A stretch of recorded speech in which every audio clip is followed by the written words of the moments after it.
Hello everybody, and welcome to Storm Reads, and it's time for my weekend review.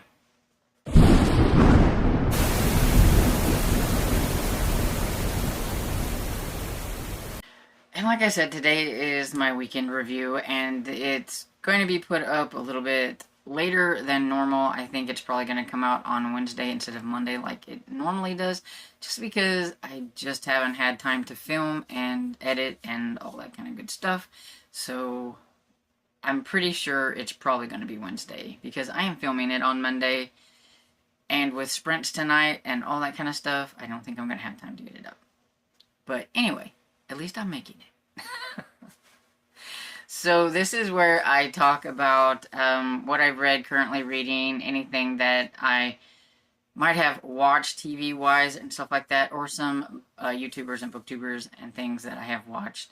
Just entertainment stuff. And so we'll start with what I read. And so I had a really good week. This is for the week of the 2nd through the 8th. That is how I do mine. It's like Sunday to Saturday. And I got 5 books to talk about. So I had a pretty good week. And so the first one is A Wonderful Christmas Crime by Jacqueline Frost, which is the latest book in the Christmas Tree Farm series. I love this cozy mystery series. It's very whimsical and fun. If you are a diehard Christmas fan, I think you would probably enjoy this series. It's definitely got the Christmas whimsy and everything. It's centered in mistletoe, and they have these things called reindeer games and all kinds of stuff. And Holly, who is the main character in this one, has a couple of reasons why she shouldn't be sleuthing like she has been doing before. One of those is that she has high blood pressure, and so they told her that she needs to calm herself down a little bit. And I'll let you read and find out what the other problem is. And Evan wants her to not be investigating and leaving it to him, since he is the cop and everything. And this one, kind of a new friend gets accused of a murder, and Holly can't leave it alone. She's got to do her sleuthing. Though she did kind of not do quite as much, as she still was right in the middle of everything.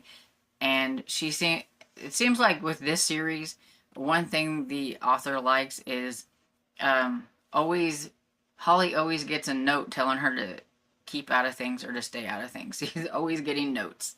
And just about everyone, I think she's always getting a note to, quit sleuthing, or you're next, and all that kind of stuff.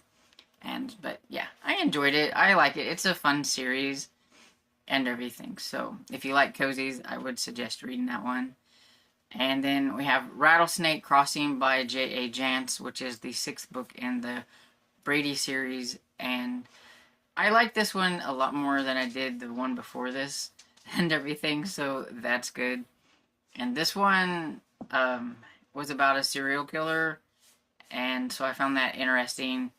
And it was about a gun runner, and he was there's a couple of different things going on. One thing I've noticed with the Brady series is it always seems like there's like more than one case kind of going at the same time a lot of times. And this one was very sad. It had a couple of really sad moments in it and everything, but I definitely liked it more than the previous one. Then the next one I have is Devil Hunters by R. Gualtieri. And this one I was reading for Cryptid November, and it was supposed to be about the Jersey Devil. At least that's what I was hoping, because, the first book was about Bigfoot, but this one ended up being more about, even though they called them devils and Jersey Devils, it was more about mutant humans, and that, have inbred, like, so much that they were kind of weird looking and all that stuff. I always call it like if you've ever watched the movie like The Hills Have Eyes and things, it's like those kind of people. And they lived out in the forest and everything. And you can tell by the cover, like they had like really big claws, like, you know, nails, and they were just interesting group of men, and they were nasty and gross, and they would kill the men and keep the women so that they could use them to try to make more of their kind and everything. So, not what I was expecting at all. And it's like, this was supposed to be for Cryptid November, and it's not really a cryptid. There was a cryptid at the very beginning, because they were after another cryptid, but I was a little disappointed. It wasn't about the Jersey Devil. Moving on. I have Badlands by C.J. Box, and so this is the third book in the Highway Quartet series. It's about Cassie, and this one has it does have some stuff from like what happened in the second book bleeds into this, so you definitely really need to read it in order. It's not my favorite one of the series that I've read so far, because I'm not really big on drug gangs and stuff like that, and that was pretty much what this was about. And Cassie getting herself involved in it. She gets a new job up in North Dakota, and there was a young boy who's found some drugs, and so he is involved in some things, and the people that he knows, his mother's boyfriend or husband or whatever, and a lot of people got in a lot of trouble because that boy found those drugs and what happened with them and the people that wanted them back. And so it did have a lot of kind of sad and parts in it, but I think what I've read of the second book, like what it's about, this Kyle kid is going to be in that one. So like you definitely need to read things in order to get like the whole like story. And then I read Casino Royale by Ian Fleming, which was for Dr. November.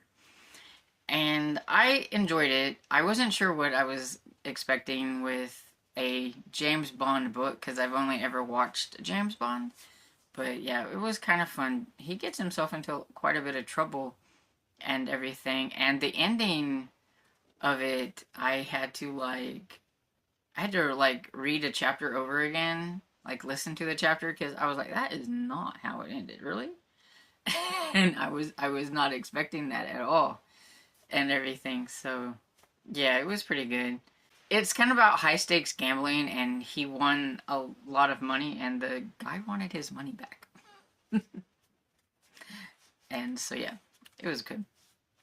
Okay, so what I'm currently reading is The Lost World by Michael Crichton. This is for Dino-vember, and I'm about 26% into it.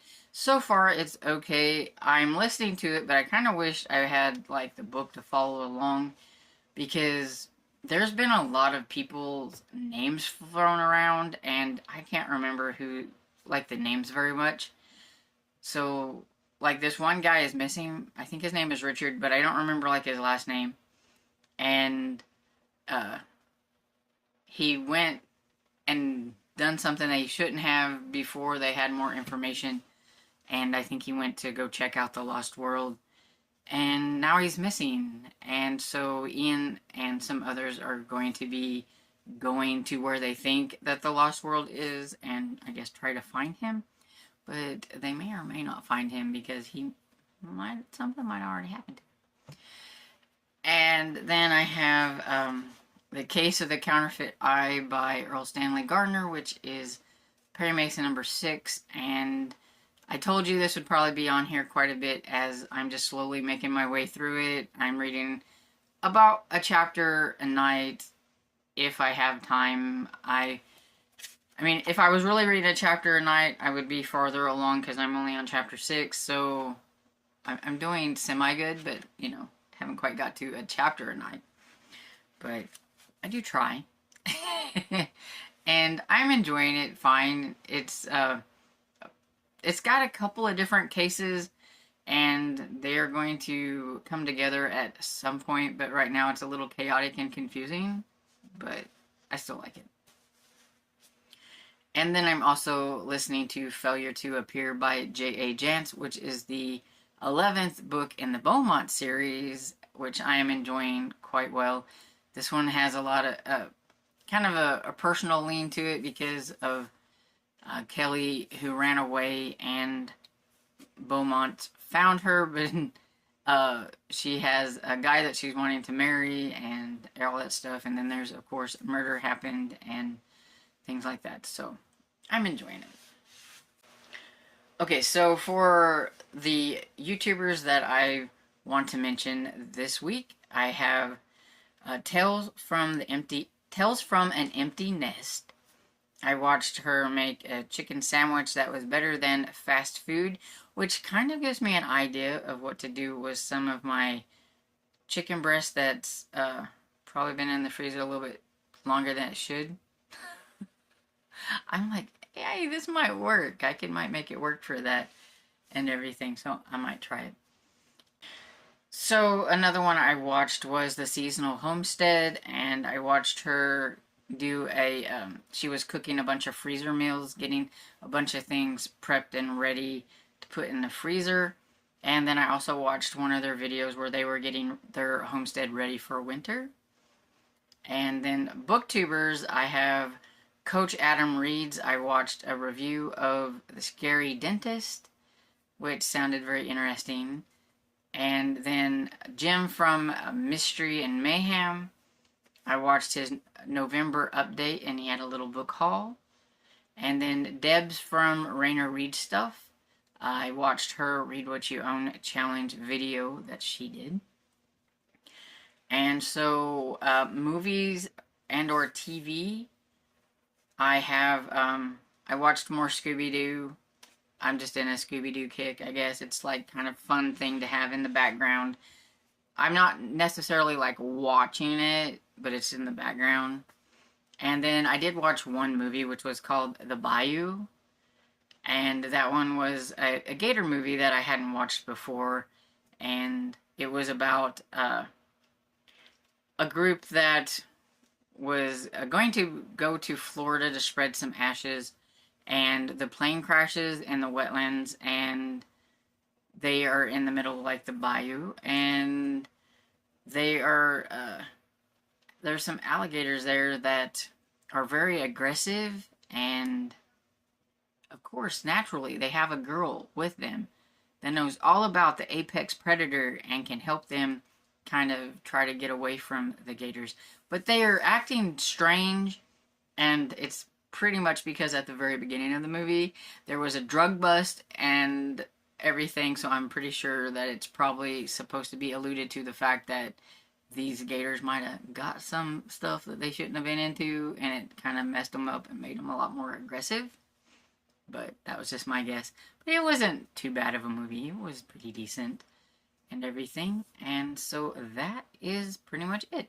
So, like I always do, let me know down below if you have read a good book that you would like to let me know about, or if you watched a fun YouTuber, or maybe you watched a movie that you would like to mention. Leave it down in the comments.